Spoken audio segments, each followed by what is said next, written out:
Is your figure less than Greek? Is your mouth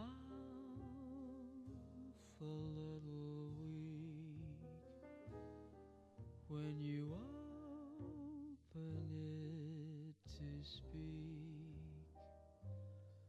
Are you smart?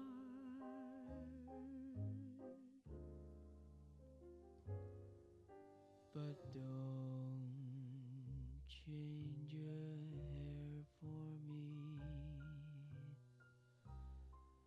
not if you care for me. Stay, little Valentine, stay.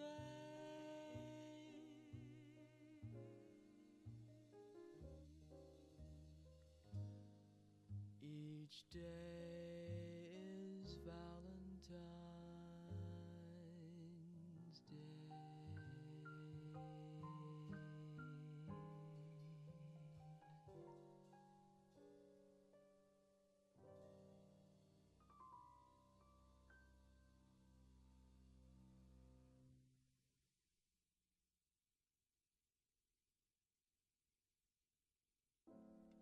Quiet nights of quiet stars, quiet chords from my guitar, floating on the silence that surrounds us. Quiet thoughts and quiet dreams, quiet walks by quiet streams, and a window that looks out on Corcovado. Oh, how lovely.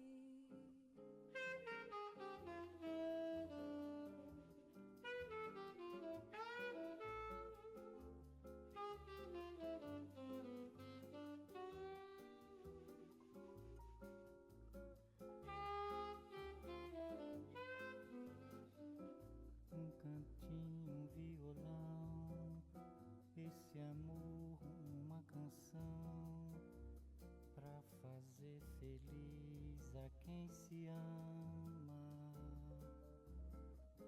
Muita calma pra pensar e ter tempo pra sonhar. Da janela ver seu corcovado, o Redentor, que lindo.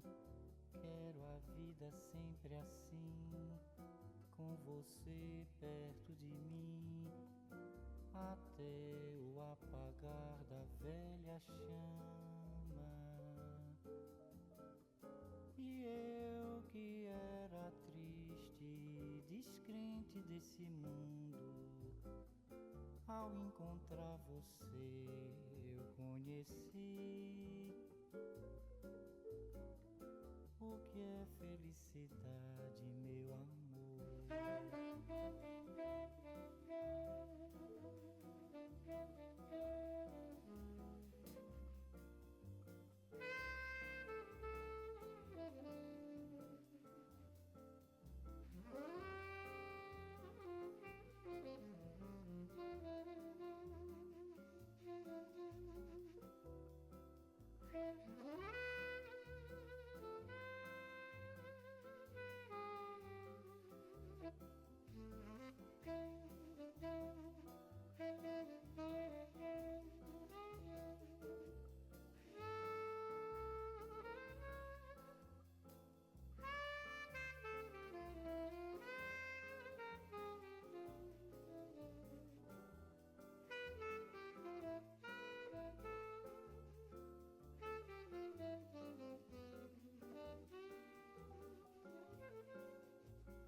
Quero a vida sempre assim, com você perto de mim até o apagar da velha chama. E eu que era triste, descrente desse mundo, ao encontrar você eu conheci o que é felicidade, meu amor.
No.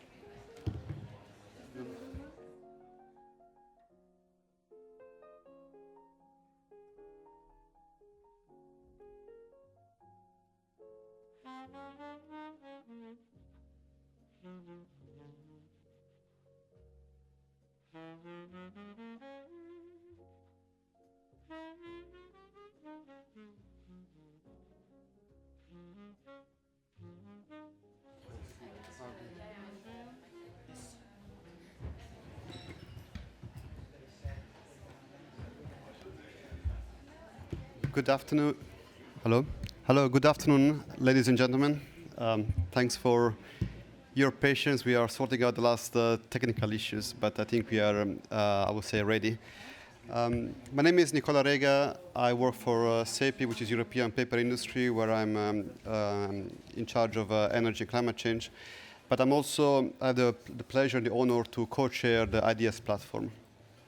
Now, the IDEAS platform is the setting where we have developed this event. Today, we are discussing about flexibility in electricity markets and how we can enhance this flexibility, looking at new players and what kind of rules do we need for this new regulation to take place. But before going into the details of the program, perhaps a few words on IDEAS for the ones that are not familiar with us. So IDEAS, it's an acronym. It's an informal platform that advocates for demand-side flexibility. And IDEAS is an acronym which stands for Improve Energy Efficiency, Develop New Business Models, Empower Consumers, Address Security of Supply and Competitiveness, and support the cost-efficient integration of renewable energy sources. It is an informal platform that has the aim of contribute to bring together different stakeholders from all sorts of backgrounds. We have energy producers, energy consumers, network operators, aggregators. The idea is to contribute to develop and implement European policies and initiatives which are there to drive deployment of flexible demand-side resources that will be supporting the European goals of energy and climate, security of supply, and competitiveness. Now, you've seen on your chairs there is the agenda for today, but also there is a joint letter. A joint letter that we have just sent out today to EU policymakers. I'm not going to the details of the letter, I'll leave it for you, but it is a letter we have sent. I think it's quite important it comes out today. Just last night we saw the first draft report from the rapporteur on electricity markets, only the directive. We're still waiting for the report on regulation.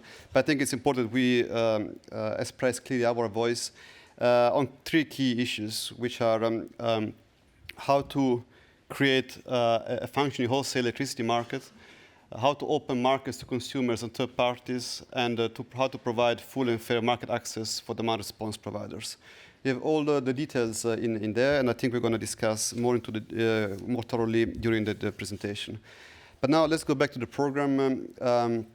Just had a small readjustment due to traveling arrangements. So the first speaker for today will be Michele Governatori, who is Director of Public and Regulatory Affairs at Axpo Italia, and is speaking on behalf of the European Energy Retailers Association. Michele is, before joining Axpo in 2004, had a very long experience in different energy companies and in Italy. And from 2013 to 2017, he's been president for the Italian Energy Traders and Wholesale Association. So I think we are all eager to hear more about your views on how we're going to open up these new markets. Michele, the floor is yours. Thank you very much, Nicola. Good afternoon, everybody. Let me check. Great. So I'm Michele Governatori, Head of Public Affairs for Axpo Italy, but I'm honored today to speech on behalf, to have a speech on behalf of ER. What is ER? It's a very brand new thing. You are, I guess, the first in the world to see our logo on the upper right square angle. We are a network of European organizations, quite similar one another, because all the members of EER that you will see here are non-incumbent operators, so are operators who have bet on on a contestable energy market in their countries. They have a vision for the future where not only the trader but also the customer will be more and more involved in order for this market works more efficiently. And we trust in the European single market for electricity. It might look not much, but in my opinion, at least according to what I'm seeing in Italy, this is very much with respect to the dangers that we are seeing in the opposite direction of those goals. And there are probably some very, very easy statements that might be worth being recalled with respect to the stakeholders and institutions. Who better than the customer knows how much is energy for him? Is that a trivial question? Maybe it is, but if you look at, for example, what's happening in terms of price floors, price caps, long-term energy procurement, that's not so clear to policymakers, but it's quite clear to us. So the eventual user of energy is the customer. So we might first ask the customer how much he's willing to pay for energy and how much he wants to stabilize or fix in advance this price. Who better than producer knows what are the costs for procuring electricity and flexibility in the markets? Is it trivial? Maybe it is. But look, okay, let me just go here, okay? And then we will come back to the slide. Those are cases, in our opinion, when those two statements that I've made don't apply. Think of the UK new case. So there is still a member of the European Union where the government and a pool of electricity producers have decided the right price for wholesale energy, at least for nuke energy, for, I don't remember, 30, 40 years, okay? No market involved on that. Who will take the risk eventually? Customers. Have the customers being have they had the chance through, for example, term markets to make a bid for this power and to say, no, look, this is too much, I prefer a more volatile price? I guess they haven't. It's not UK only. If you look at the recent legislation in France, the France policymaker is trying to find a way of making the price for energy, electricity, steady for decades in order to make more bankable new power plants. Italy is doing exactly the same. There's a proposal now by the Italian government included in the Italian energy strategy where the government says, look, for renewables, in this case this applies to renewables, we have to set a right price at least for 1 decade, okay? Who will bear the risk of this price being too high? The final customer. Who will participate in the negotiation about what's the right price? Not the final customer. Probably there would be policymakers together with energy producers. Are we sure that this is the efficient way of setting the electricity price for the future? Capacity markets. We've got, in some cases, like in Italy, and to some extent also in Ireland,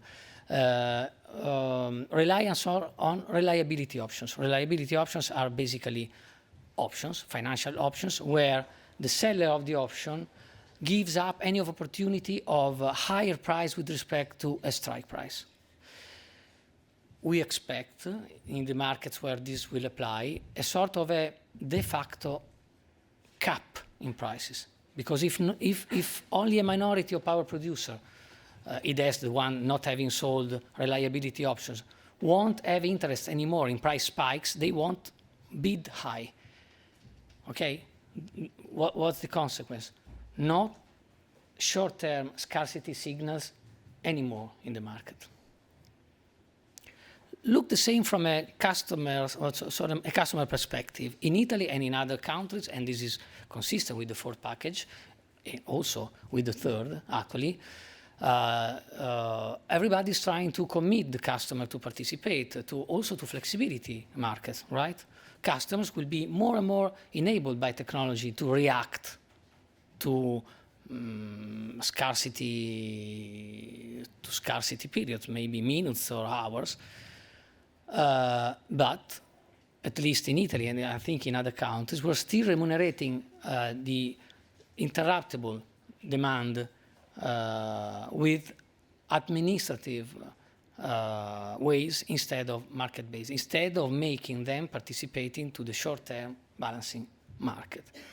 Those are all cases where it's not the producer, it's not the consumer setting the price. Maybe it's some policymakers that want to represent them.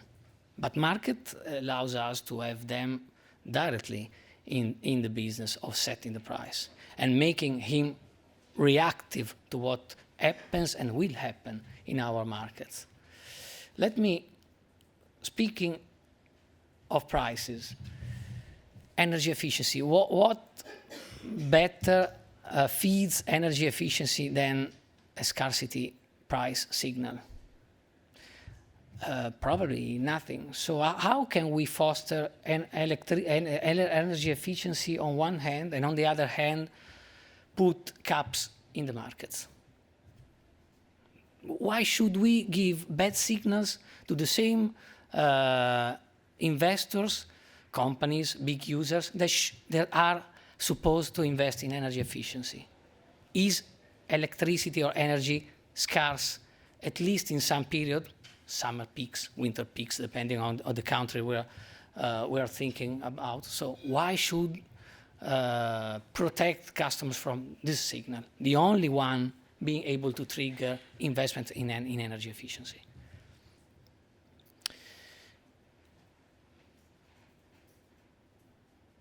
The grid. Okay, our world is changing a lot. Who knows whether we will be relying on high voltage, high pressure grids as much as we do today. But we've got an issue, I guess. If you look at the financial scenario, and if you ask banks what's their direction preferred for the money they get, think of funds, for example, saving funds. They say, well, I'll invest on regulated business. Why? Because they've got nice returns. You don't risk anything, okay? I'm fine with that, but what if this gives, again, a distorted signal to the market? What if we've got in some parts of the grids which are built simply because it's easier making money on regulated businesses instead of risking their own money on market-based businesses?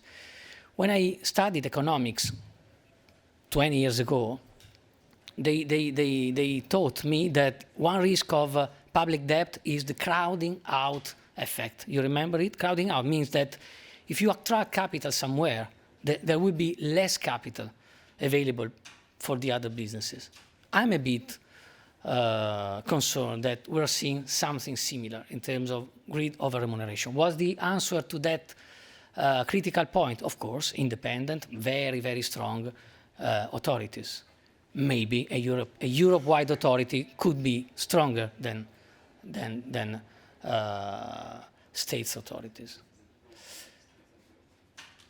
And once you've fed grids and made them huge, don't expect they want to restrict their business. They usually tend to expand their businesses.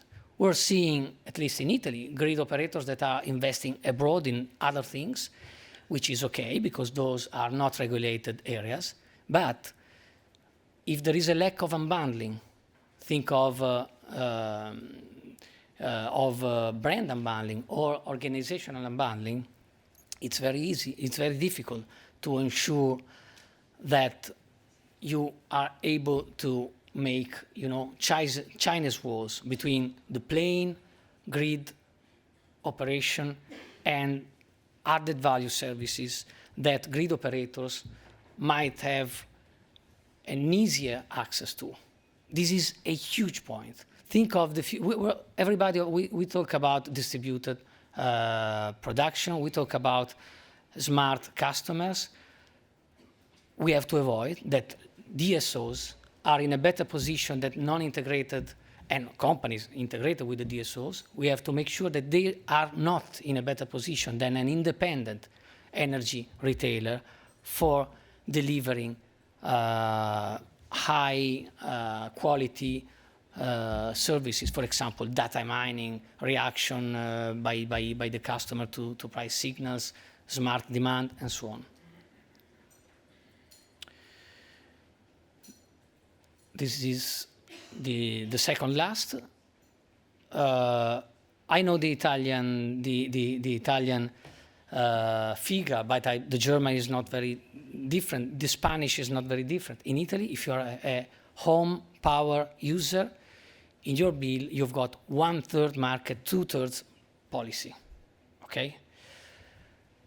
We're doing some very nice thing with those 2/3, of course, renewables, but the contestable, the market-based thing is lower and lower. And it's more and more difficult for the customer and for the stakeholder to understand what's the effect of market if bill is mainly driven by policy. And some things inside that 2/3 don't have anything to do with energy. It's welfare. It's industrial policy. Think of Germany and Italy mainly because they've got huge manufacturing businesses. Think of welfare. In Italy, for example, if you are depending on your wage, or how if you're a resident or not in the house you live, you pay different level of taxes and parataxes in your bill. This is not market. This is welfare. Should not be welfare dealt with other things? It should be, in my opinion. As EER, we think that the wider the market is and the more interconnected, the better it works. Okay? Also in terms of rules, for example, we'd like to have a single European passport for being an energy operator, energy retailer in the European market. That's all. Thanks again. I think for questions, we've got the panel in the end. Thank you.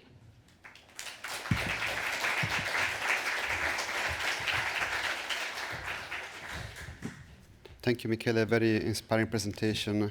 And thanks for joining the rest of the panel. You might be wondering who are these people on the panel, and I'm not going to tell you yet. That's because, as I said at the beginning, I'm co-chairing the Ideas platform, and I'm on behalf of CEPI.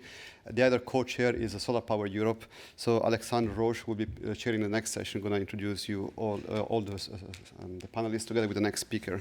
Next speaker is Simon Müller, who is head of system integration of renewable units at the International Energy Agency. And he's in charge of the program on grid and system integration of renewables, which I think is very much timely also, and I think Michele already touched upon that in the previous presentation on the importance of grids in part of this new evolution. So Simon has a very long experience in the IEA. He's been dealing with grid integration, market policy design, and I think it's really the right person to talk to us about how the grids are going to evolve in the future. So Simon, thank you for joining us, and the floor is yours. Yeah, thank you very much for the kind introduction. Good afternoon, ladies and gentlemen. Sorry for the shuffle in the agenda. The Thalys decided to make my travel from Paris here a little bit suspense thriller. And so now I'm speaking to you somewhere between liquid and solid, I would say, because I had to rush here from the train station. But I hope it will be interesting nevertheless.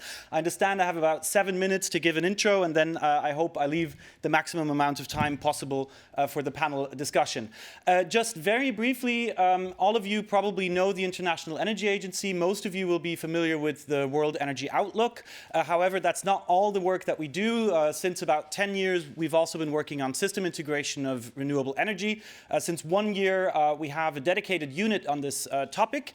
And this is very much linked to the strategic modernization of the IEA. Just very briefly, it has 3 pillars. One is opening the doors to emerging economies. So actually, over less than the past 2 years, we had more than 3 billion people join the IEA family as association members, namely by China, Indonesia, and most recently India joining, so becoming more international.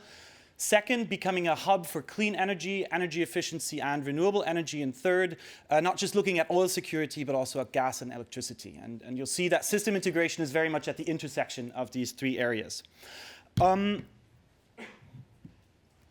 Forgive me for doing a little bit of advertisement and promotion of our work. We've recently released a study which is called Status of Power System Transformation 2017. We launched it at the Clean Energy Ministerial in Beijing earlier this June.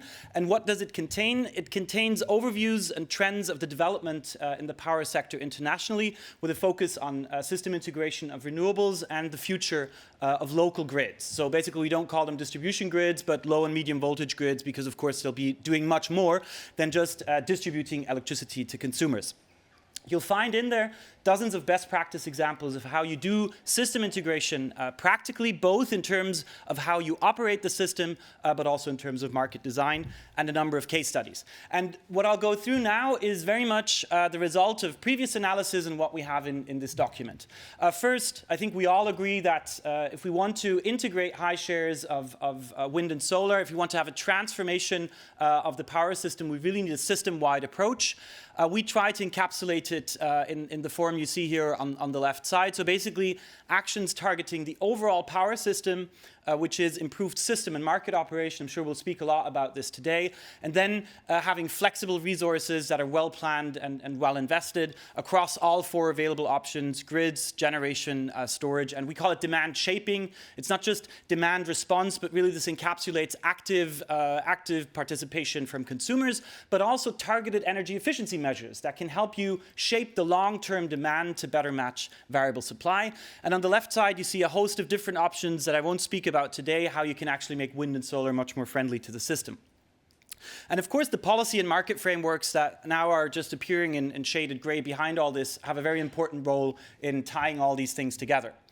There's one additional aspect of system transformation that I'd like to stress also for the panel discussion, which is we need a holistic approach, not just in terms of the areas that we tackle, but also in terms of the layers that we look at. And we distinguish, as is quite common, a technical layer.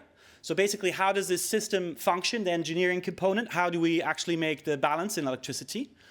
An economic layer, how do we get capital investment right, allocation essentially of labor and capital, but the right incentives for the players. And then an institutional layer. So how to have roles and responsibilities, who is allowed to do what. And I'll already contest one of the statements that were made in the previous presentation. I think it's not just about pricing, which is in the economic layer. I think it's also about the roles and responsibilities, who does what, and how those are formed. So the institutional layer is something that is equally important, and I think not sufficiently considered often. And of course, again, all the policy, market, and regulatory frameworks kind of translate between these different layers. To now come to the market design question. This is really about design of wholesale bulk power markets. We've done quite a bit of work in a diverse set of countries. I've recently done the in-depth review, or participated in the in-depth review of Australia. We work a lot with the Chinese on their market reform. And what strikes me is that actually the issues that countries are looking at, also in Mexico or Japan, they're surprisingly similar. One, you need some mechanism for the efficient operation of the power system. And I think Europe actually has made great progress in this also in terms of day-ahead market coupling. Of course, at the shorter timescales, there's still work to do. Then unlocking flexibility from all resources. And I think here in particular, how to mobilize the demand side is something that many countries are still grappling with. And many countries even haven't recognized yet as an issue. Then how to ensure security of supply. I think this is also, to be very clear about this, in countries where you have had blackouts that were even remotely linked to the higher penetration of wind and solar, you can see a policy backlash against system transformation. And so it is important to have the right safeguard mechanism in place. Then fourth, investment in clean generation capacity to continue to attract investment, even in an environment of possible overcapacity. And fifth, of course, appropriate pricing of externalities. And in one way or another, really, in all countries, it's a bold statement, but in very many, we're seeing policymakers and market designers grappling with these issues. Final slide before I wrap up. At the forefront of this, I think it's, how can I say, in fora like these, this is already much bigger and much more advanced than it actually is if you visit your random DSO on the ground, right? So the local grid is a lot smarter already in the policy discussions than in some concrete examples. But of course, we see the following trends. You see decentralization that leads to bidirectional power flows, and now increasingly digitalization, leading to bidirectional flows not just of power, but also data to enable new services, but also mass market demand-side response, with a lot of implications on all three of those layers that I've already spoken about. All right, let me wrap up quickly. First, secure and cost-effective integration of wind and solar power really takes a system-wide approach. Increasing flexibility is the main goal of power system transformation. Looking at the market design, the way we operate systems really is the cheapest way in many cases to get flexibility. In the particular case of demand-side flexibility, we often see in studies it's highly cost-effective but challenging to actually mobilize to get the market going. And, of course, proper market design is critical for mobilizing flexibility. Okay, a fairly quick run-through. I hope there were some elements also for our discussion. Very much looking forward to the debate. This here is available for free on our website. Thank you very much for your attention.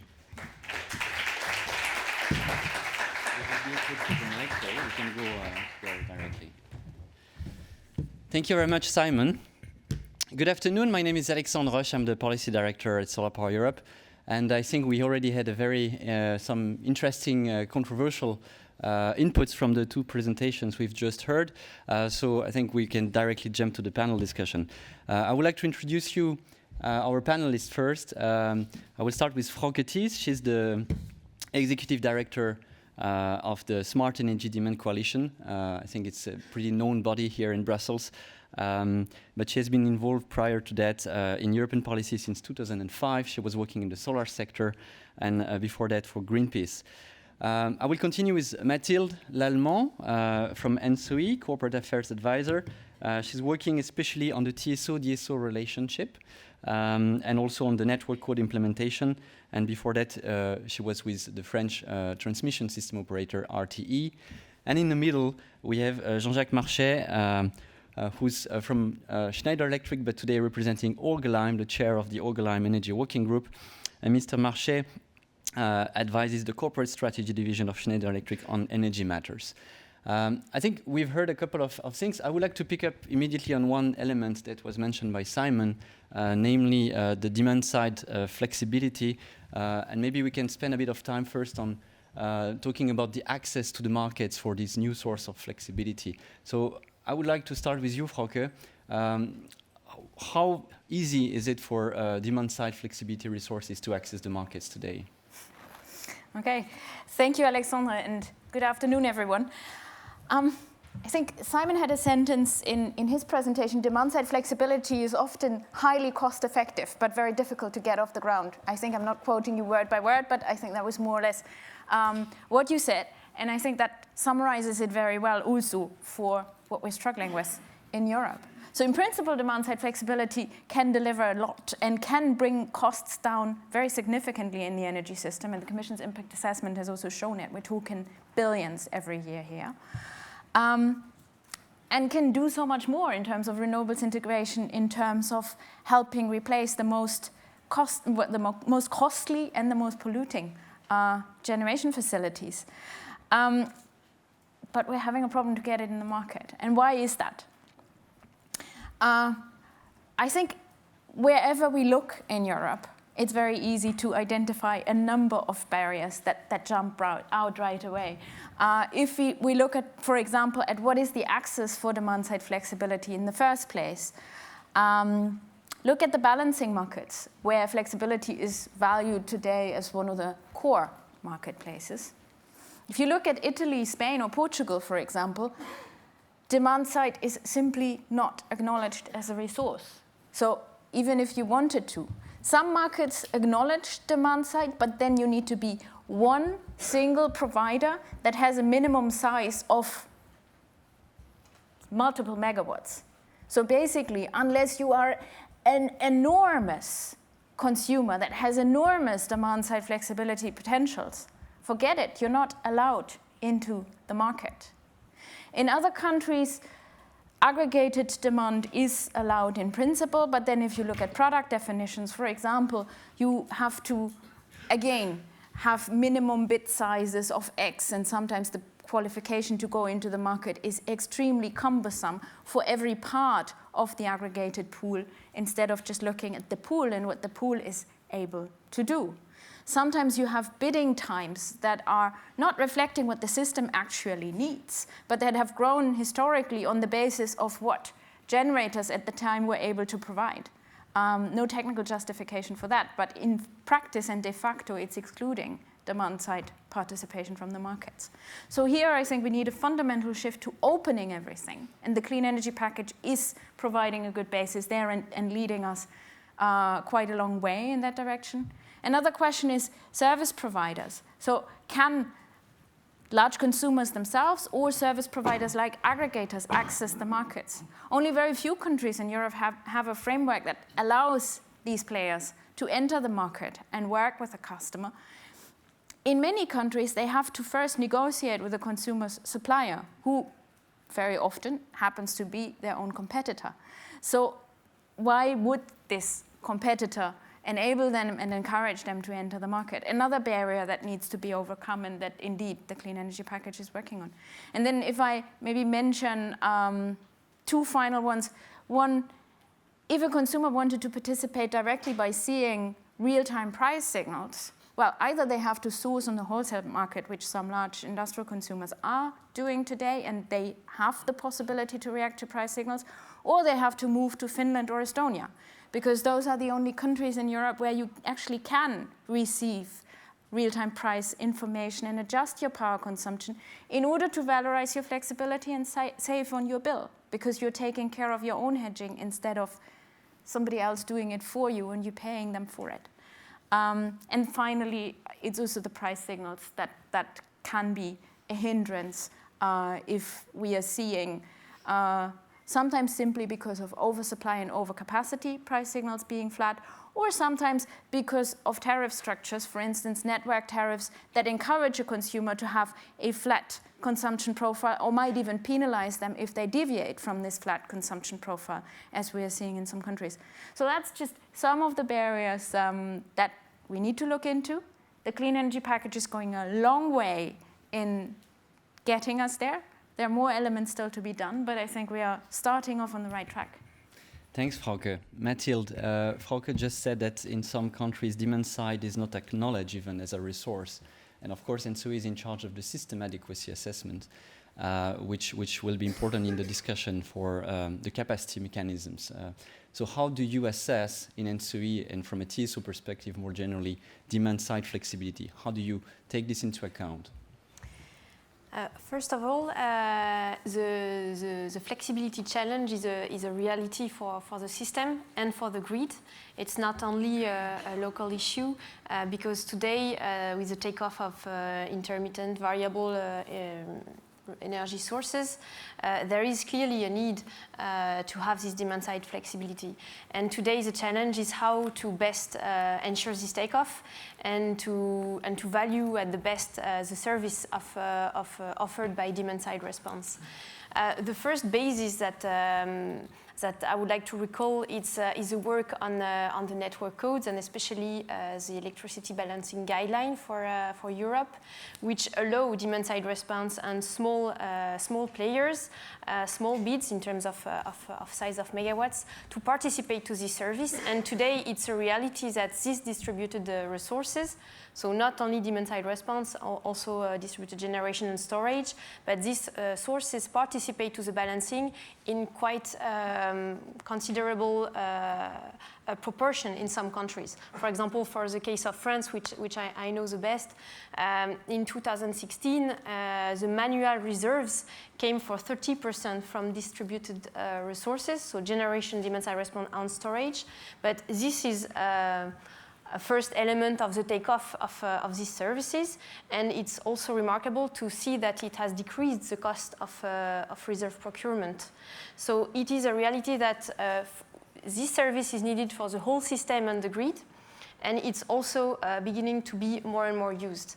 But now the role of the TSOs, but also together with the DSOs, is to accomplish the market facilitation duty and role. What does it mean? It means that the system operators should work for a sustainable and fair level playing field to ensure new actors to enter this market, new services, to ensure that these services are valued where they are valued at the best, and can be used for different purposes. So it could be balancing, it could be congestion management, it could be also portfolio optimization. And to ensure that there is an overarching market design, really giving guidance at a European level and allowing local optimization for these services to take off. Good. I will come back to Jean-Jacques in a moment because you haven't spoken yet. But before that, I just would like to ask Simon, because sorry, I didn't have the time to read the report that you launched recently. Is there anything useful from the international experience that could be used in the European context, or are we rather front runner on that? Do you mean specifically in demand-side response or broadly? Unlocking demand-side flexibility, yes, and facilitating the access of demand-side flexibility resources. I see. Yeah. So maybe a general comment. First of all, I think it's important to recognize and to acknowledge that Europe is among the leading regions in the world, if not the leading region in the world, when it comes to system transformation, integration of variable renewables, and decarbonization of the power sector. I think that's something important to realize, and something that Europe can also be a bit proud of to have achieved. But of course, it's also about maintaining the momentum in this direction. Also, if you look at the kind of discussion that we're having here, if we were sitting in Australia, for example, I think we'd be talking about putting in electric batteries or something like that. So really, if you take it from an international perspective and the things that we see quite frequently, I think the overall baseline of the discussion is already quite good. I think what we can learn from other countries is, I'm not sure everybody will be extremely happy to hear this, but when it comes to kickstarting a market for demand-side response, the ironic thing is that in those markets that have a well-designed capacity mechanism where demand-side response can participate, you do see that can be an impulse for countries to actually adopt these measures. So if you look in markets in the United States, for example, in PJM, you do see that as an incentive to kind of get the market off the ground. Now, of course, we have to be careful about this. Often people who ask for a capacity market or a capacity mechanism, it can be a bailout mechanism for stranded assets, right? Or it can be a mechanism to actually provide reliability and also incentivize innovative flexibility options. And maybe something that we could learn from other discussions is to think about, to see how can we make these mechanisms actually push the market for demand-side flexibility. Good. Maybe we can actually directly jump on capacity markets, because we've heard also from you, Michele, that I understood that from your presentation you were not necessarily supportive of capacity markets. And again, I think this is one of the big elephant in the room right now in the clean energy package discussion. Here we are all there to promote flexibility. I've understood what you said about the PJM example, but is the capacity market a right tool for unlocking the flexibility in the European context? And maybe I can just, maybe Michele, you can start, and I would like actually to open the floor to everyone if anyone wants to react to that. Yeah, I tend to agree with Simon. It depends on how it is designed. Of course, and I do agree with the full package that if a capacity mechanism disrupts the ability of short-term markets and flexibility market to deliver scarcity signals, then probably we are disrupting something which is worth more than the missing money problem from generators. So I'm totally aware that the integration with renewables has delivered some missing money problems for some of the most flexible thermal capacity. Our point in NER is to save those operators that probably deserve to be saved. We are disrupting the well-functioning of day-ahead balancing markets. Then we rely for the future on capacity markets only because we won't have a scarcity signal anymore on a market-based basis. Good. Isn't it locking in flexibility at the same time? Okay. I think much depends on the starting point and on how things are approached. But I think the key message is that whatever the motivation and the design of the capacity mechanism, structural generation overcapacity kills any other kind of innovation. So structural generation overcapacity is what we have to avoid by all means. How? Not least because it's also very expensive. So first of all, I think what we need to look into is the proper adequacy assessment of how much our system has in terms of resources. And this is something where we still have a lot of work to do in Europe. Because we know very well how to assess the capacity that we have in the system in terms of generation. Who can tell me how much demand-side flexibility we have in the European market? I don't think anybody really knows. And what's even harder is how much of this we realistically would have if we had the right price signals. Because we don't have a proper monitoring and assessment of it. So that's the first thing that we need to get right in order to include properly in our assessments what do we even have and what can even participate in the system. And if we've done this assessment and we come to the conclusion that something is needed, then we need to be very wise about what we design. And clearly, if we have tenders for long-term contracts that lock us in for 15 years or more and that are focused on generation, then we will be delaying the energy transition exactly by that time, if not more. So that is, so if we see that there is a challenge, then the second question is, how do we get an approach that doesn't lock us in, that makes sure that contracts are short-term enough to give us the flexibility? For instance, contract terms of 3 years rather than 15 would already make a major difference. And how do we make, first and foremost, sure that flexibility resources, like storage, like demand response, are included? Because I think one final point maybe, if you have any mechanism that includes demand-side flexibility, this demand-side flexibility is not going to distort price signals in the wholesale market in the way that generation would. Because if generation is in a capacity mechanism, they are financed to be around. And of course, they have this capacity and will also be bidding into wholesale all the time and diluting prices. Demand would already be there and ideally do this anyway, so the distorting effect would be much lower. These are maybe some of the points. Thanks. I think that everyone is nodding in a panel, which is it's not good. Yeah, Jean-Jacques, maybe you wanted to take the floor. Yeah, I think, in this debate, the market design, what we need really is to have a clear vision and not just make it for the next 6 months. I believe, that if we look at Europe, when we're saying, 30% renewable in 2030, as far as electricity is concerned, it means 50% renewable. And most of it, and today it's 90%, will be connected to the distribution network. I think that we have to build a new system where we have coexistence between a centralized system But believe me, the centralized generation of today will decrease, and in 10 years from now, 15 years from now, will represent less than half of what is consumed. What we have to build is, in fact, a decentralized system, which will coexist with a centralized system. And the challenge is there. And I think that this is what we need to have in mind first.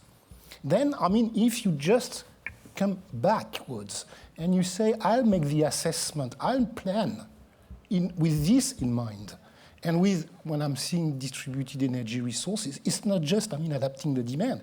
I mean, it's local generation, it's local storage, it's what we call the prosumer. And this is the challenge, this is new. I mean, demand response V1, I would say it's existing. We were discussing about the US, where really, I mean, you've got very good examples.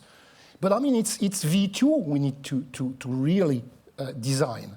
And when we're making and issuing a package like the one we are seeing, we are just framing the next 10 years. Remember, last directive on the EPBD, for instance, was when? 2010, 8 years ago. The next one will be 2026. Believe me, if we want to be serious about the Paris Agreement, about the targets we're putting, we need to plan things having this in mind. And I think the challenge is really there. Now, when it comes to flexibility, it's obvious that in such a system, flexibility will be fundamental. And I mean the cheapest flexibility, Florence just said very clearly, it's the demand side. It is the case today. And when you look at it in a perspective of 10 years, it's every day, I mean, becoming cheaper. So I think these are the things we really need to have in mind. Okay, good.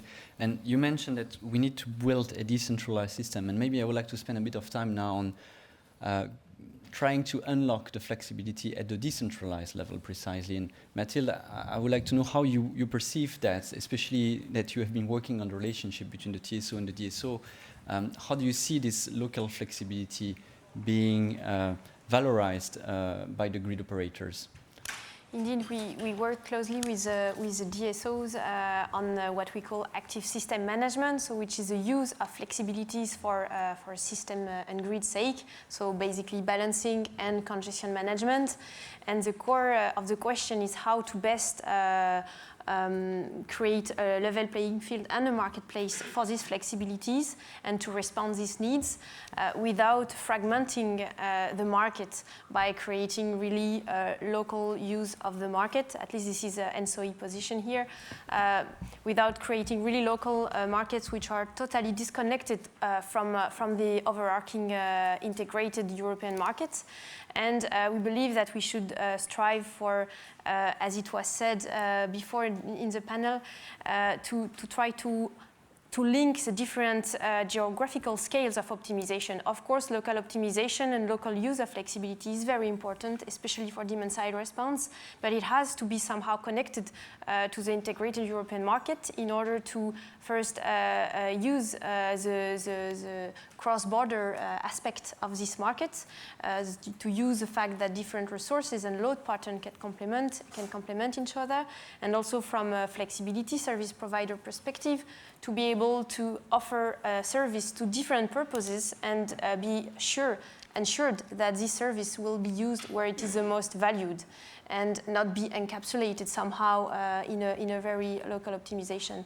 So yes, we need to develop these local scales for sure, but we need to prevent it to be totally independent from the integrated system, because we believe that in some years, 10 years or maybe more, when it will really be the main pool of resources, these distributed flexibilities, it's going to be a problem if we fragment it. Good. Franke, yes. I would like to react, and I'm sorry because I know you're looking for controversy, Alexandre, but actually yeah, I'm just more complimenting than anything else, because also from I guess more or less the opposite perspective, from an association representing decentralized and distributed solutions, we believe it is absolutely important that DSOs can make use of flexibility, because with the renewables being connected to the system very often at distribution level, 90% of the time probably, the local system management will become more and more important. And it is clear that DSOs need to be able to source this flexibility, that they need to integrate the local renewables from the market and in a market-based approach. But I entirely agree with Mathilde that we have to find a way on how we align the market. Because alongside the local optimization, the European integration will remain important, and especially with more variability in the system that can be balanced across regions, it will remain important. So what we need to find is a way that things are aligned. And practically, what does that mean? We believe it means that DSOs need to define standardized flexibility products to source what they need for their local system management, for their congestion management. And these products and their definitions should be aligned both with the products that the TSOs are trading and the ones that are happening generally on the wholesale market, on intraday level in particular. So basically what we need is an integrated European approach on what are the standard products, what are the standard timeframes, and this could be traded on one single market platform or in different ones, but united to have more or less a single interface, or at least a streamlined approach, streamlined products and timings. Because as a flexibility provider, sometimes my flexibility may be more valuable at the local level, and sometimes it will be needed more by the TSO or a balance responsible party somewhere that needs me right now to be in balance. And I want to be able to opt between the markets and change between the markets, which means that the timeframes need to be the same, that the product definitions need to be aligned so that I can do this, and that I don't go into fragmentation, but I go into a fine-tuning of the market and get the signals from the various levels, and I react to whatever signal is strongest and where I'm needed most. Simon, you wanted to react, but since you're also the head of the system integration for renewables, I wanted to ask you a question as well on what Jean-Jacques was saying, the prosumer, which is probably also something which is pretty European specific today. How do you see the flexibility around prosumer at the local level? Is it actually a new source of flexibility as well? But then you probably want to react also to what you've just heard. Okay, I'll answer the question towards the end of the intervention. I mean, the first comment might be even slightly philosophical, but I think it's very important to recognize that the whole enterprise, what we're doing here, is really a fundamental transformation of one of the most complex systems we have in our societies. And the problem is that we need to build the new one as we phase out the old one, and the whole thing needs to operate smoothly in the entire process. I would struggle to find similar examples actually in the past that we've needed to do this. Now, the good news is that can be very exciting. The sad news is that, in particular, the economic theory that we have that often guides the establishment of markets, that also is enshrined in some of the institutions, maybe on the European level, this economic theory, in some cases, sorry to be blunt, is fairly useless. In terms of informing us what kind of mechanisms would be appropriate to manage such a transformation. And in some cases, it might even be a hindrance in adopting this. Yeah? So let me come back to the brief comments I made on capacity markets. Now, why could it be that helped to introduce demand-side flexibility, right? I fully concur. If you have something that cements overcapacity, I think Europe already is in the situation of structural overcapacity, right? That's why prices are low for power, for flexibility. That's one of the reasons why it's actually difficult to get new suppliers in. So the conversation should be much more about, okay, how do we get rid of the old stuff in an orderly fashion, right? So if we look at this context, it is rife with uncertainty.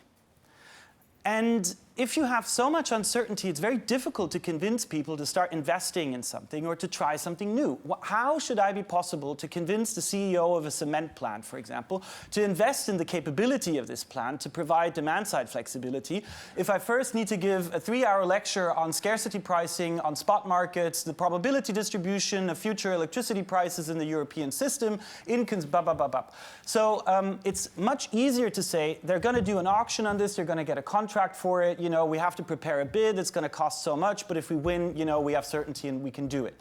So these mechanisms are very much about guiding the transition. Now I come to the second point in the decentralization piece. I think one area where Europe can learn from another country is actually China. what the Chinese are doing in terms of demonstration projects is something that at that scale I don't see in Europe. This could be my ignorance. If I'm wrong, please speak out in the audience, for example, or on the panel if there are really like massive demonstrations on an almost country scale. But one example that I recently came across was a wind turbine manufacturer that is going into the big data business. I won't say the name, it's a Chinese one. So what they do is they take all the data from their wind turbines, they take data from the generation assets, they take data from the consumers, they take data from EV charging poles, they stick it into actually, if they were saying the truth, the largest supercomputer that currently is out there. Crunch all these numbers and then have different application interfaces for electricity consumers, for the people who want to charge their car, for the operators of wind farms. And in some of the trials that they've done to integrate all these solutions to actively manage demand, they see peak load reductions of 15 to 20%. That's huge. So where does that fit in the DSO, TSO debate that we're having in Europe, right? It simply doesn't exist. So the institutional disruption that we could have of wiping away institutions that actually have a legal status in Europe, how would we go about change at this scale? I mean, of course, we can have the debate whether the TSO or DSOs are going to keep the data or somebody else, but I don't know if that will really propel Europe at a speed so that it can keep up with innovations in other places. Mathilde, you want to react to that? Yes, indeed. Indeed, the data management part is key to this topic and to this issue, and we are working on it also with DSOs. But not only, it's a topic that encompasses all market players because, as you said, data comes from wind turbine, comes from consumers, comes from the grid, and we need to find a solution to ensure that this data flow in a fair way to the different actors, depending on the needs, with the right level of detail, with the right time frame, and this is a key question. And avoid and I totally agree with your point, avoid to fall into dogmatic debates about who is going to retain the data because who is going to measure it or to retain. Actually, we don't care. We need really to ensure that this data is used where it is needed. And we also at NSOE work and study the different solutions of data hubs.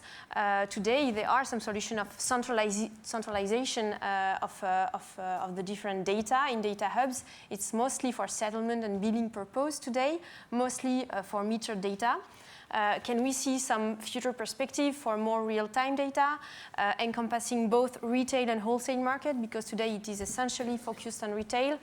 Can we see it's not to make integrated solution for everything, but try to really get the data from very local sources to use it for the whole system.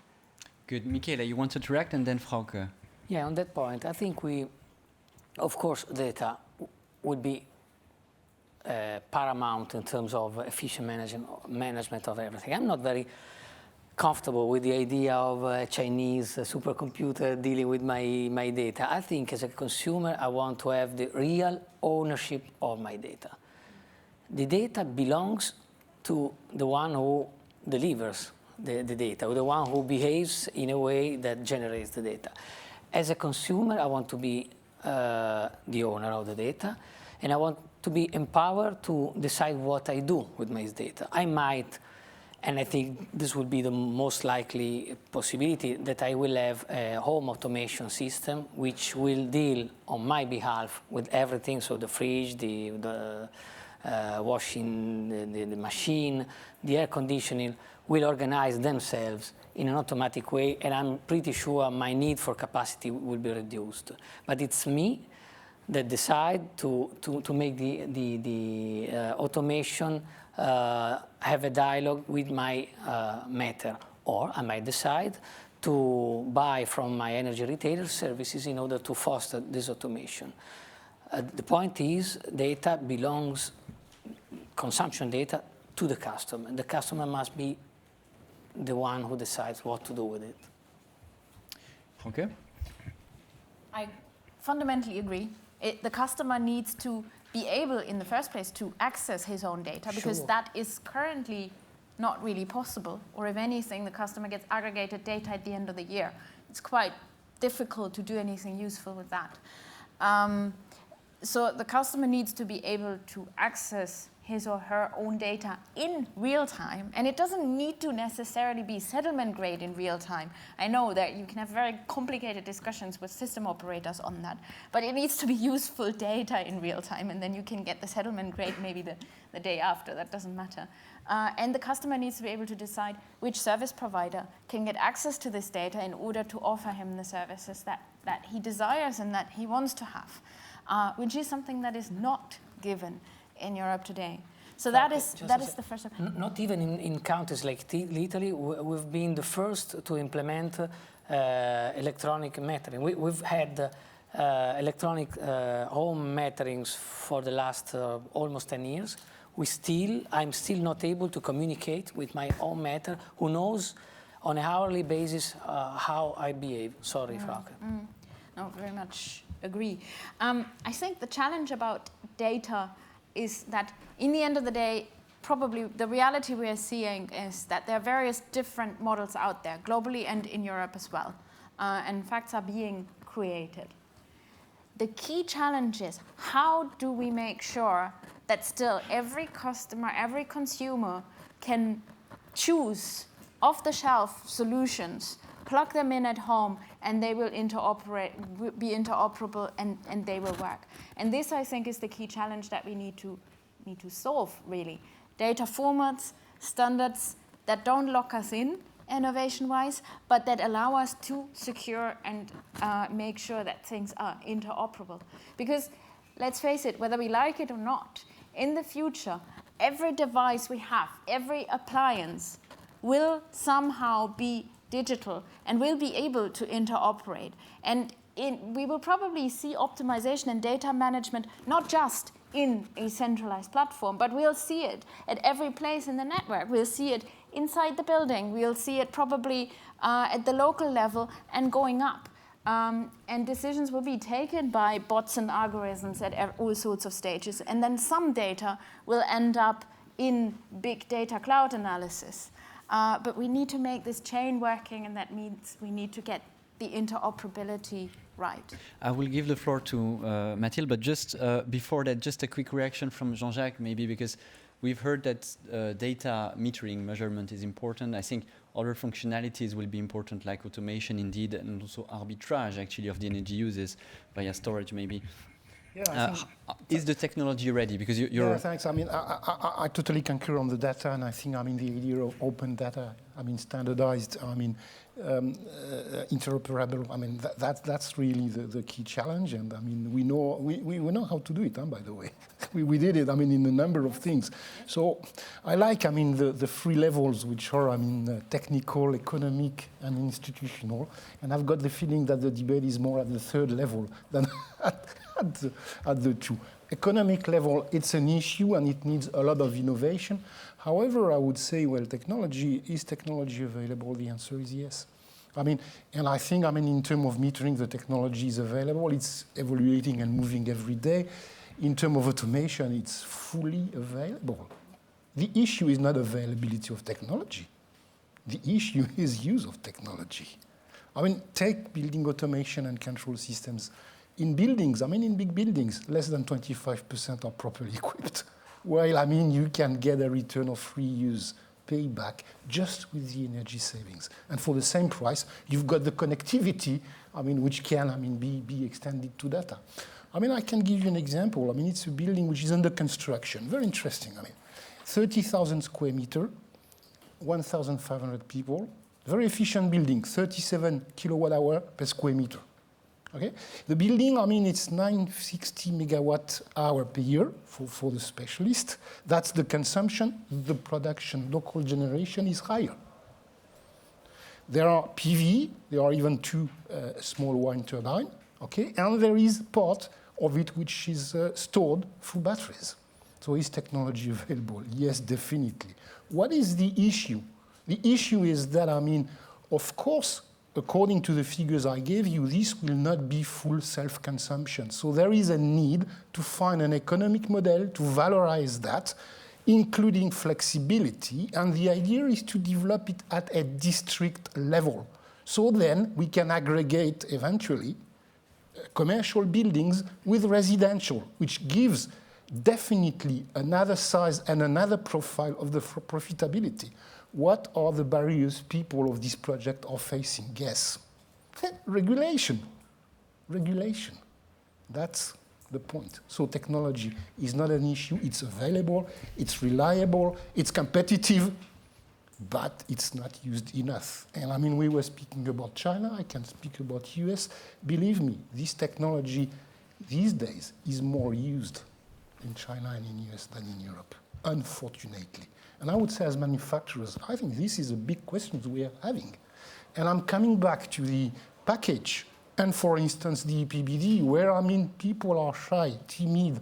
They don't want to force implementation of this technology. If we are not doing this, let's wait until 2026. Are you sure?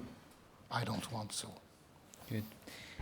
Mathilde, you wanted to react, and Simon, I think you also want to say a few words. Yeah, I just wanted to react on the question of smart meters and share with you an example of an actor which is who is active in the Netherlands.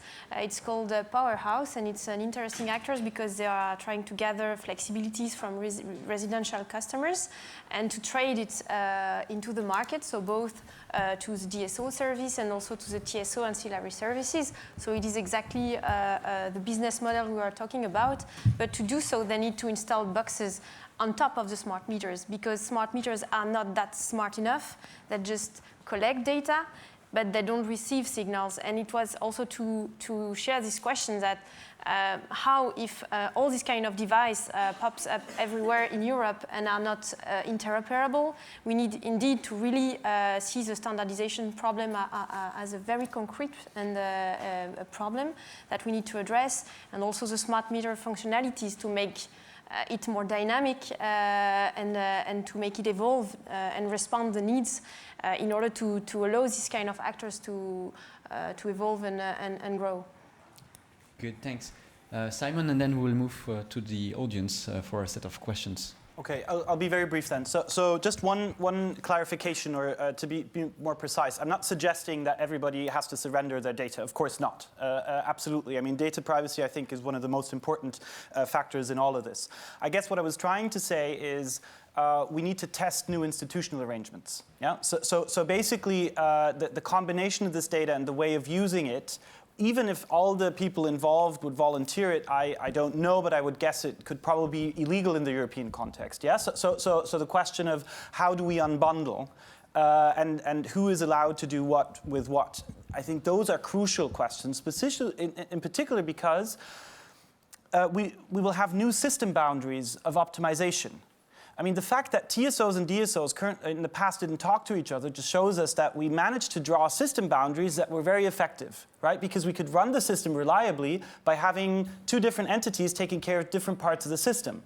But now there's a whole new world where you, for example, have a smart building, where you have a smart campus, maybe an area in a city as a whole. So to test these new institutional arrangements, and I think that is really a challenge how to do this. And I think some of the comments from the other panelists already go in that direction, right? So asking, do we need a hub for which kind of data? How can we layer the different optimization areas to actually make something that works? And this also, to more explicitly answer the question on the prosumers, I think that's a more promising way to rope in consumers, yeah? To allow different ways of monetizing the flexibility that they can provide so that they can get interesting offers. I don't think people are that interested in real-time pricing and taking active action in this. They want to have a nice offer that is simple for them to use, that's cost-effective, and that basically takes care of your EV charging, of your heating, of, I don't know, your appliances, you name it, but that's simple and cost-effective. And I think these new types of institutional arrangements could help with that. Good, thank you. Maybe we can open the floor now to the audience. So raise your hand, and each time, the gentleman there, you have a microphone in your seat, actually. If you can just introduce yourself and be precise in terms of to who the question is addressed. Thanks. Thank you. My name's Paul Troughton. I'm from Enenoc. I have a comment on Simon's. I'm grateful for Simon's comments on capacity markets and agree with him entirely that they're extremely useful in terms of providing an encouraging investment on the demand side, getting customers to make the jump. They won't do that on the basis of something speculative. I had a question for Michel about the Italian reliability options scheme. Would you agree that it would be less damaging if the strike price were higher than seems to be proposed? Simon first, I guess. Oh, I don't know whether there was a question in there, no? No, the question was really for Michel. But Okay, sorry. Well, yeah, of course, yeah, the reliability option system sets a strike if the price goes higher than the strike, then who has sold the capacity and the reliability has to deliver the difference to the TSO or to the auctioneer. Of course, the higher is the strike, the less disruption you get in the short-term markets. Probably is the initial idea that was not a bit biased. So the idea of using the reliability option and so using a price control tool instead of addressing the adequacy problems in the future. So I think that was something already done maybe in the PJM, I'm not sure. At the time the system was designed, according to the Italian authority, we also had the problem of possibly market power in some areas. And so reliability options appeared as a right tool in order to solve those market power problems. I'm totally in favor, of course, of delivering a competitive market and reducing the abuses. I tend to think that it's better if you control abuses through the antitrust authority where there is a problem instead of capping the whole market. So the answer to your question is yes, a higher strike price would be less disrupting. Probably a wider change in the way the system is designed could be even better, relying on antitrust policies where they are needed, leaving the market where it is competitive, in the majority of cases it is, to deliver scarcity prices, addressing the missing money problem only for the plants that you will really need, flexible plants, not old plants. I totally, with Simon when he says we've got more a problem of orderly phasing out old plants more than missing money of the new plants if only the market is made in condition of functioning. Because if you make the market deliver signals, CCGTs will have a role, probably even without the capacity mechanism. Of course, if you are helping the old plants to stay there, or you're disrupting market signals, things might change. I hope I have answered. Thank you. Thanks. Okay, good. Any other question from the audience? Was it so comprehensive and uncontroversial? Good. Maybe in that case, because we are expecting the Estonian presidency to join us pretty soon to give us a bit a more an outlook on what they will be doing on market design.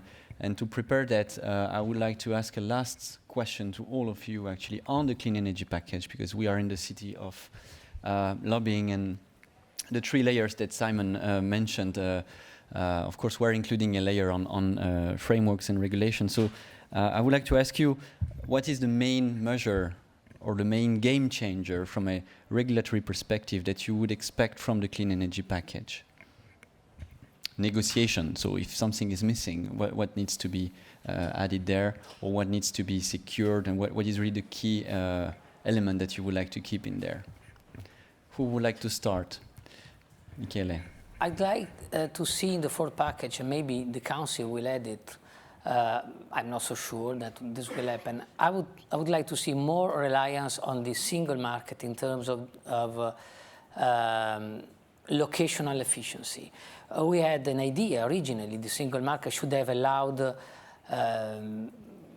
renewables to be where they are more cost effective. No, I would have expected from a continental point of view to see all the solar in Italy and maybe all the wind in northern Germany and in Holland and or Spain for the solar too, of course. What we saw so far was countries trying to protect their own industry, eventually making the customer pay more. I think we're still in time to make since renewables will be at a certain point the majority of our market, we should allow this market to be a European wide market. So why not allow, for example, guarantees of origin to become real green certificates to assess subsidies on a market-based way, as long as subsidies are needed. Thank you. Jean-Jacques. Okay, thank you. I mean, for me, and it's important to say, well, the clean energy package. And I think it's a package, and the new step is, in fact, to have included everything in a package which is consistent. So I think that we need really to keep this consistency. And for me, I would say the issue is the energy transition, where it is about, I mean, energy efficiency, where it is about renewable energy and renewable energy integration, where it is about, I mean, decarbonization, where it is about digitization and technology. And I think, I mean, for me, really pushing the use of technology is something important, and we are seeing signs somehow. I think there was a number of good proposals on the table, which we're not sure that, I mean, they are in debate. I think, I mean, another point, a very clear signal will be to put dynamic prices so that, I mean, really everybody can choose. I mean, I don't want to impose, but I want, I mean, to be able to choose, because we are clear that if we don't have, I mean, dynamic prices, and I mean, at retail level, I mean, things will not start to fly. So again, there are a number of other things. I think the role of DSO. I like very much, I mean, what Simon said, were technical, economic, institutional. And we could, I mean, on each level, see that, I mean, on technical, it's digitization, definitely. On commercial, it's on the wholesale, we had the discussion. On the retail, I mean, dynamic prices. And on institutional, it's opening really the scene to have possibilities. I think they are a definition of prosumers. They are the right, I mean, to self-generate, to self-use, to store. I mean, opening really these possibilities. We spoke about data. We need a lot of innovation flavoring here and there. Good. Simon? Well, I don't have a prepared lobbying statement or something, also because we're not an association, right? But on a high level, I think first a clear recognition by European policymakers that the initial ambition of Europe for clean energy and renewable energy has actually worked.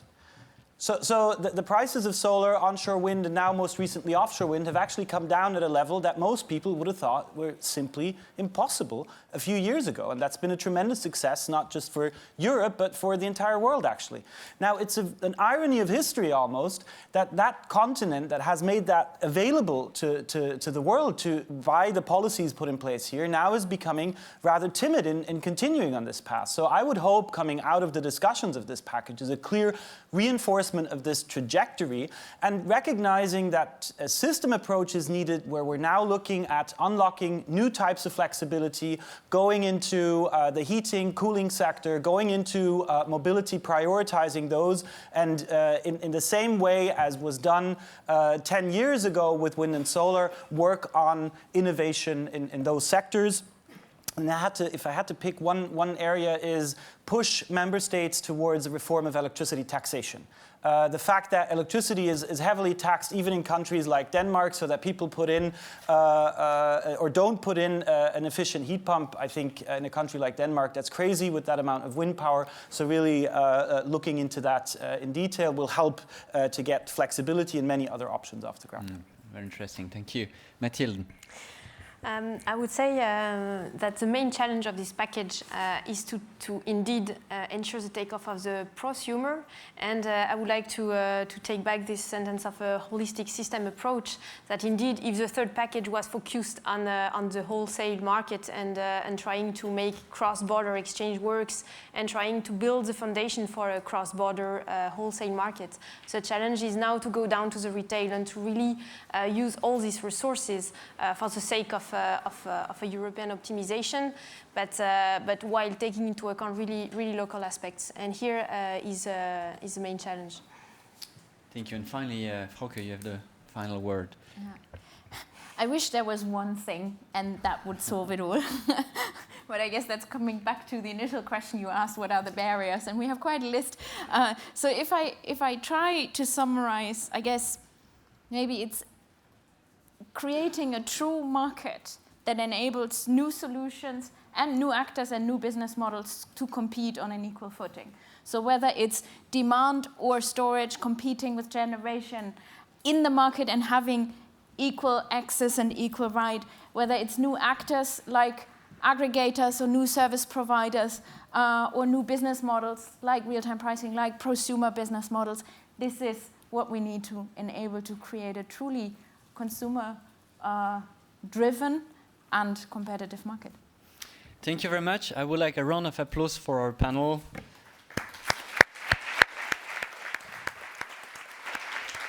And I would like to introduce Thorsten Wertmann from the Estonian upcoming presidency. Mr. Wertmann will be actually the chair of the Energy Working Group and is currently the head of the Energy section at the Permanent Representation of Estonia.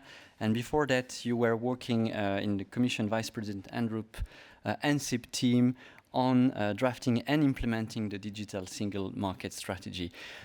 We have been discussing a couple of issues from the clean energy package, but we would be curious to see how, from your side, you want to take this forward. We know that the market design reform is a priority for the Estonian presidency, so we'll be very curious to hear a bit more your views on that. Yes, please.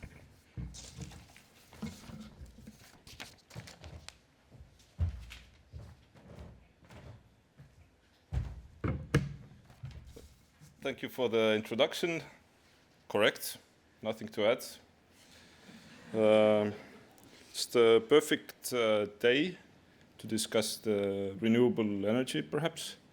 A bit uncomfortable as a human being, but there's some solar out there. So, unfortunately, I won't be able to conclude the discussions of today, but I will, in a way, conclude preparations that we've made for the upcoming presidency. I think everybody has realized that this is going to be a hardcore legislative work presidency. We have the 8 proposals by the Commission, 3,500 pages, and this will keep us busy in any level of working in the Council. The positive side is that this has much more impact than some other tasks that you could imagine that the presidency does or the Council does. I would compare ourselves with presidencies in the beginning of the 5-year mandate of the European Parliament and the Commission, or the end of these mandates, where only political declarations and MOUs and Council conclusions could be happening. But we have now the luxury to have a lot of proposals to discuss and to make really an impact on the functioning of the market and the energy systems and the future of different policies. I hope to be focusing on the quality of the process. There is a political hierarchy above my head and the political leadership to the presidency that demands results. Maybe you would demand results, but we would anyways prefer quality over the results, and we won't be forcing the Council into taking positions if they are not mature yet. So we'll be working on all of the proposals on the table. yesterday I congratulated the Maltese presidency, happily prejudging the outcomes of the council next week, which will decide on the energy efficiency proposals. So I hope these will get the council's support as the compromise text would stand. But otherwise, or in any case, we are discussing all of the 8 proposals. And the finishing line is going to be the 18th of December, where we wrap everything up in the TT Energy Council. So, because everything is important, and if I would say that a proposal in this package is maybe less relevant, then I could hurt somebody in the audience, and so we don't have the luxury to prioritize. Really, we need to deal with everything, but we do say that for the Estonians, the electricity market design is the closest to our hearts. That we feel that if we get the electricity market design right, then this is the best environment for additional renewables deployment. Then this is the best motivator for energy efficiency.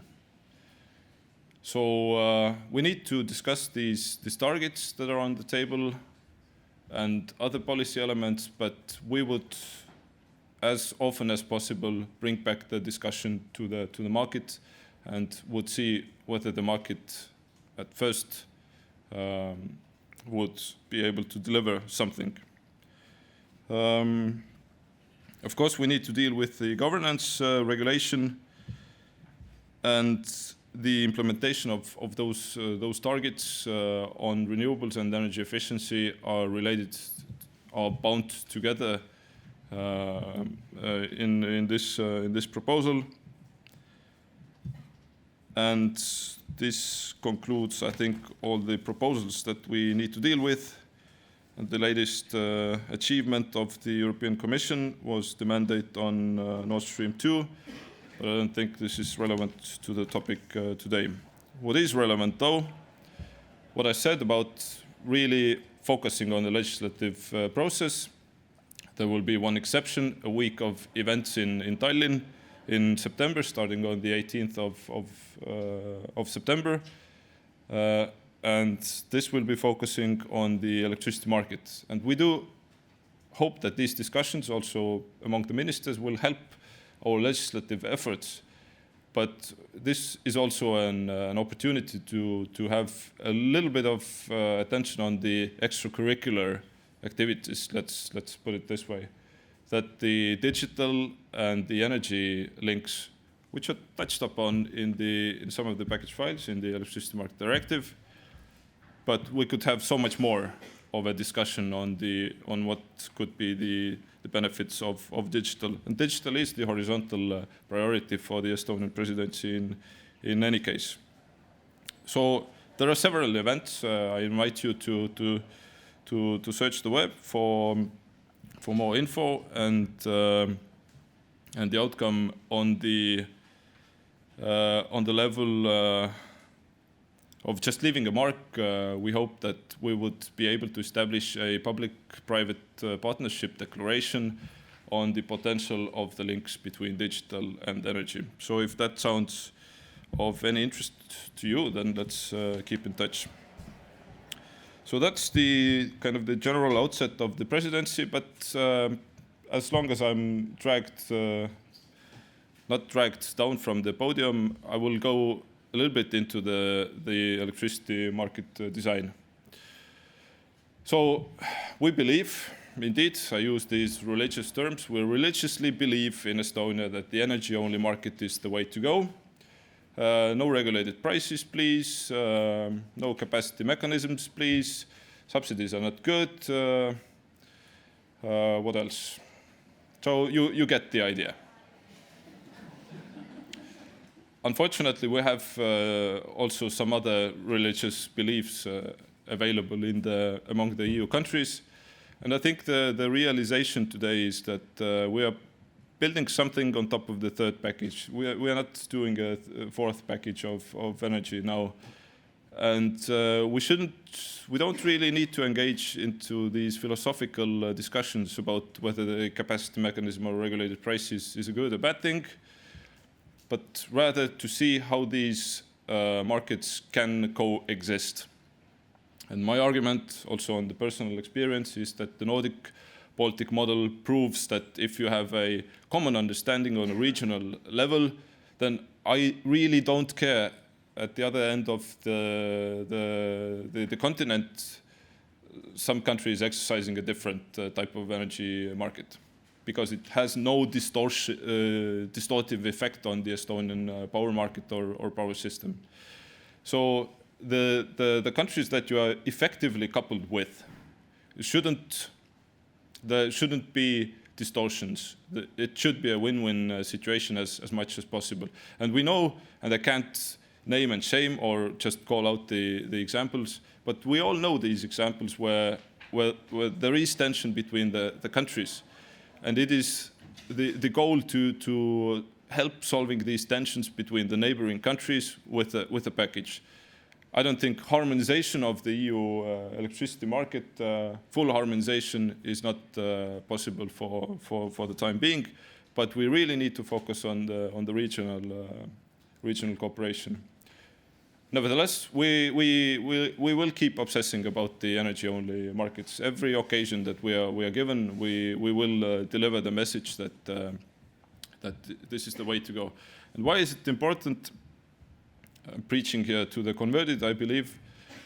But still, I mean, if we succeeded in giving the price signals to the also in the day-ahead markets and more so in the intraday markets, maybe we have less pressure to act on the national, on the EU, on the binding on indicative targets. It is all very complicated to discuss at the ministerial level. Everybody is calculating their net positions, etc. But we could really get the signals out there and make some of these worries go away. All the time I need to balance my messages. If a member state wishes to put itself between the customer and the electricity market, providing regulated prices, there are virtually no cross-border distortive effects, I would say.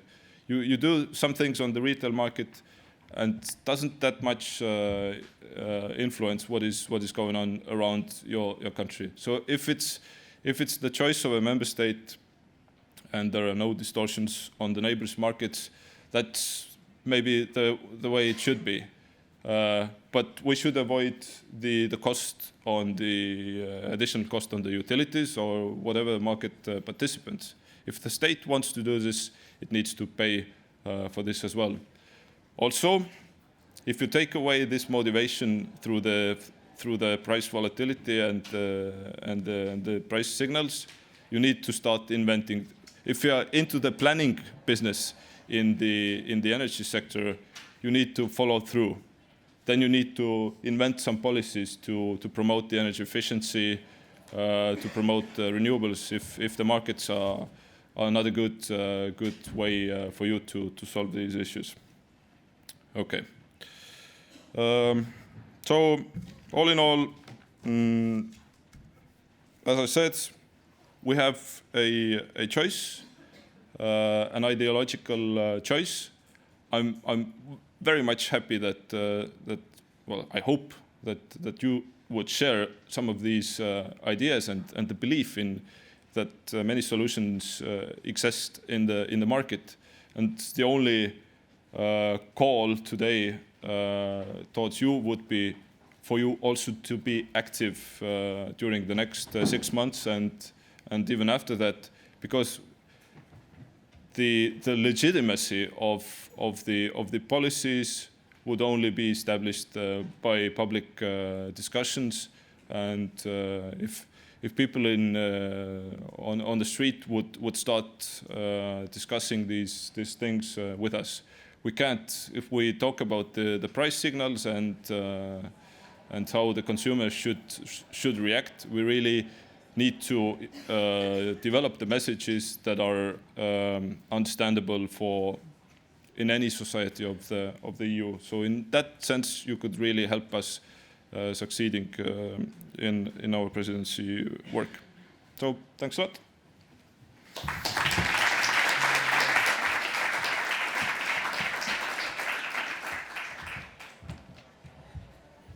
Thank you very much, Mr. Verdman, for joining this event and sharing your thoughts with us. I think you have a tremendous job ahead, but we are going to be next to you. I think on behalf of the IDEAS platform and all members, I think we are sharing your viewpoints. So I think we can make this a successful story. So thanks again to all the speakers for joining us. Thanks to the audience. Thanks to the ones who have been sharing our news also on the social media. So we've been managing to pass our messages also to the rest of the world and also to the members of the parliament who are now meeting and discussing this same topic a few blocks away. So thank you all. Let's make this happening now. Have a nice afternoon.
2, 3, 1, 2, 3, 1, 2, 3. Et, ouais, c'est bon.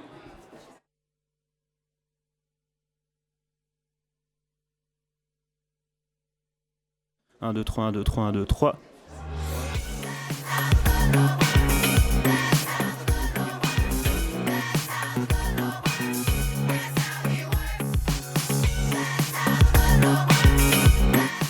Et. 1, 2, 3, 1, 2, 3, 1, 2, 3. Et, ouais. C'est bon.